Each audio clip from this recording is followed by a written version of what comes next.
Chapter 8. First Report of Dr. Watson. From this point onward, I will follow the course of events by transcribing my own letters to Mr. Sherlock Holmes, which lie before me on the table. One page is missing, but otherwise they are exactly as written and show my feelings and suspicions of the moment more accurately than my memory, clear as it is upon these tragic events, can possibly do. Baskerville Hall, October 13th. My dear Holmes, my previous letters and telegrams have kept you pretty well up to date as to all that has occurred in this most God-forsaken corner of the world. The longer one stays here, the more does the spirit of the moor sink into one's soul, its vastness, and also its grim charm. When you are once out upon its bosom, you have left all traces of modern England behind you. But, on the other hand, you are conscious everywhere of the homes and the work of the prehistoric people. On all sides of you as you walk are the houses of these forgotten folk, with their graves and the huge monoliths which are supposed to have marked their temples. As you look at their grey stone huts against the scarred hillsides, you leave your own age behind you. And if you were to see a skin-clad, hairy man crawl out from the low door, fitting a flint-tipped arrow onto the string of his bow, you would feel that his presence there was more natural than your own. The strange thing is that they should have lived so thickly on what must always have been most unfruitful soil. I am no antiquarian, but I could imagine that they were some unwarlike and harried race who were forced to accept that which none other would occupy. All this, however, is foreign to the mission on which you sent me, and will probably be very uninteresting to your severely practical mind. I can still remember your complete indifference as to whether the sun moved round the earth or the earth round the sun. Let me, therefore, return to the facts concerning Sir Henry Baskerville. If you have not had any report within the last few days, it is because up to today there was nothing of importance to relate. Then a very surprising circumstance occurred, which I shall tell you in due course. But first of all, I must keep you in touch with some of the other factors in the situation. One of these, concerning which I have said little, is the escaped convict upon the moor. There is strong reason now to believe that he has got right away, which is a considerable relief to the lonely householders of this district. A fortnight has passed since his flight, during which he has not been seen and nothing has been heard of him. It is surely inconceivable that he could have held out upon the moor during all that time. Of course, so far as his concealment goes, there is no difficulty at all. Any one of these stone huts would give him a hiding place. But there is nothing to eat unless he were to catch and slaughter one of the moor sheep. We think, therefore, that he is gone, and the outlying farmers sleep the better in consequence. We are 4 able-bodied men in this household, so that we could take good care of ourselves. But I confess that I have had uneasy moments when I have thought of the Stapletons. They live miles from any help. There are one maid, an old manservant, the sister, and the brother, the latter not a very strong man. They would be helpless in the hands of a desperate fellow like this Notting Hill criminal if he could once effect an entrance. Both Sir Henry and I were concerned at their situation, and it was suggested that Perkins the groom should go over to sleep there, but Stapleton would not hear of it. The fact is that our friend, the baronet, begins to display a considerable interest in our fair neighbour. It is not to be wondered at, for time hangs heavily in this lonely spot to an active man like him, and she is a very fascinating and beautiful woman. There is something tropical and exotic about her, which forms a singular contrast to her cool and unemotional brother. Yet he also gives the idea of hidden fires. He has certainly a very marked influence over her, for I have seen her continually glance at him as she talked as if seeking approbation for what she said. I trust that he is kind to her. There is a dry glitter in his eyes and a firm set of his thin lips, which goes with a positive and possibly a harsh nature. You would find him an interesting study.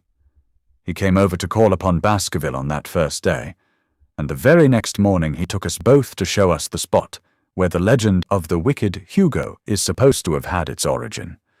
It was an excursion of some miles across the moor to a place which is so dismal that it might have suggested the story.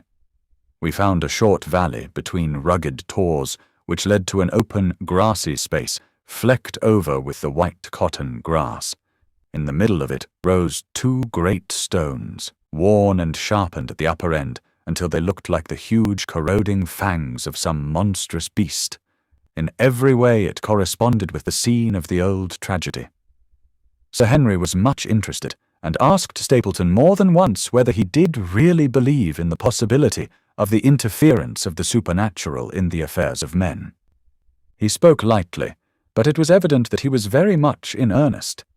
Stapleton was guarded in his replies, but it was easy to see that he said less than he might, and that he would not express his whole opinion out of consideration for the feelings of the baronet. He told us of similar cases, where families had suffered from some evil influence, and he left us with the impression that he shared the popular view upon the matter. On our way back, we stayed for lunch at Merripit House, and it was there that Sir Henry made the acquaintance of Miss Stapleton. From the first moment that he saw her, he appeared to be strongly attracted by her, and I am much mistaken if the feeling was not mutual. He referred to her again and again on our walk home, and since then hardly a day has passed that we have not seen something of the brother and sister. They dine here tonight, and there is some talk of our going to them next week. One would imagine that such a match would be very welcome to Stapleton, and yet I have more than once caught a look of the strongest disapprobation in his face when Sir Henry has been paying some attention to his sister. He is much attached to her, no doubt, and would lead a lonely life without her, but it would seem the height of selfishness if he were to stand in the way of her making so brilliant a marriage. Yet I am certain that he does not wish their intimacy to ripen into love, and I have several times observed that he has taken pains to prevent them from being tête-à-tête. By the way, your instructions to me never to allow Sir Henry to go out alone will become very much more onerous if a love affair were to be added to our other difficulties. My popularity would soon suffer if I were to carry out your orders to the letter. The other day, Thursday, to be more exact, Dr. Mortimer lunched with us. He has been excavating a barrow at Long Down, and has got a prehistoric skull which fills him with great joy. Never was there such a single-minded enthusiast as he. The Stapletons came in afterwards, and the good doctor took us all to the yew alley at Sir Henry's request to show us exactly how everything occurred upon that fatal night. It is a long, dismal walk, the yew alley, between 2 high walls of clipped hedge, with a narrow band of grass upon either side. At the far end is an old tumble-down summer-house. Halfway down is the moor gate, where the old gentleman left his cigar-ash. It is a white wooden gate with a latch. Beyond it lies the wide moor. I remembered your theory of the affair, and tried to picture all that had occurred. As the old man stood there, he saw something coming across the moor, something which terrified him so that he lost his wits and ran until he died of sheer horror and exhaustion. There was the long, gloomy tunnel down which he fled. And from what? A sheepdog of the moor? Or a spectral hound, black, silent, and monstrous? Was there a human agency in the matter? Did the pale, watchful Barrymore know more than he cared to say? It was all dim and vague, but always there is the dark shadow of crime behind it. One other neighbour I have met since I wrote last. This is Mr. Frankland of Laughter Hall, who lives some 4 miles to the south of us. He is an elderly man, red-faced, white-haired, and choleric. His passion is for the British law, and he has spent a large fortune in litigation. He fights for the mere pleasure of fighting, and is equally ready to take up either side of a question, so that it is no wonder that he has found it a costly amusement. Sometimes he will shut up a right-of-way and defy the parish to make him open it. At others he will with his own hands tear down some other man's gate and declare that a path has existed there from time immemorial, defying the owner to prosecute him for trespass. He is learned in old manorial and communal rights, and he applies his knowledge sometimes in favour of the villagers of Fernworthy and sometimes against them, so that he is periodically either carried in triumph down the village street or else burned in effigy, according to his latest exploit. He is said to have about 7 lawsuits upon his hands at present, which will probably swallow up the remainder of his fortune, and so draw his sting and leave him harmless for the future. Apart from the law, he seems a kindly, good-natured person, and I only mention him because you were particular that I should send some description of the people who surround us. He is curiously employed at present, for being an amateur astronomer, he has an excellent telescope, with which he lies upon the roof of his own house and sweeps the moor all day in the hope of catching a glimpse of the escaped convict. If he would confine his energies to this, all would be well. But there are rumours that he intends to prosecute Dr. Mortimer for opening a grave without the consent of the next of kin, because he dug up the Neolithic skull in the barrow on Long Down. He helps to keep our lives from being monotonous, and gives a little comic relief where it is badly needed.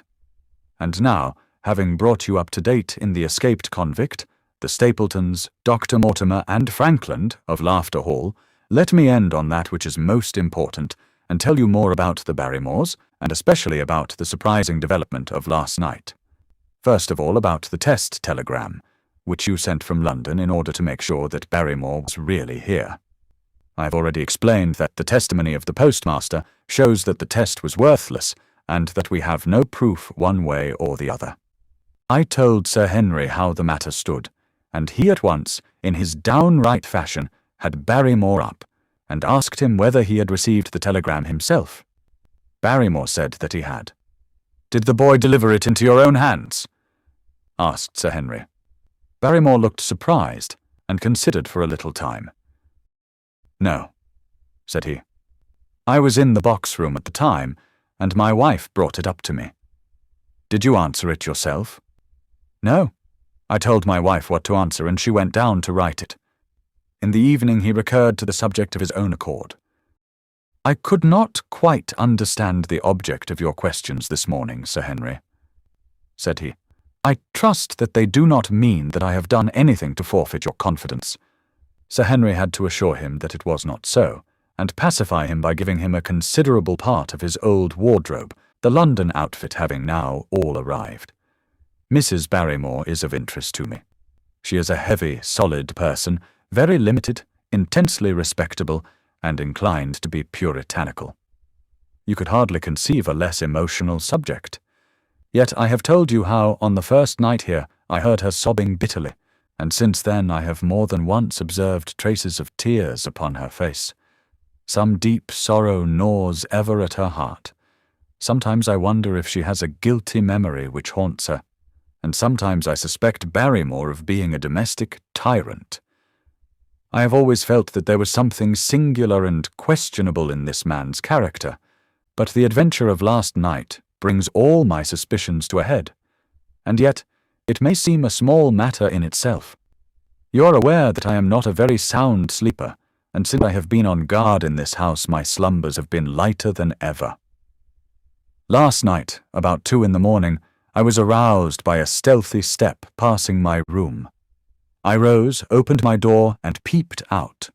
A long black shadow was trailing down the corridor. It was thrown by a man who walked softly down the passage with a candle held in his hand. He was in shirt and trousers, with no covering to his feet.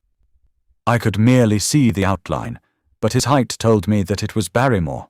He walked very slowly and circumspectly, and there was something indescribably guilty and furtive in his whole appearance.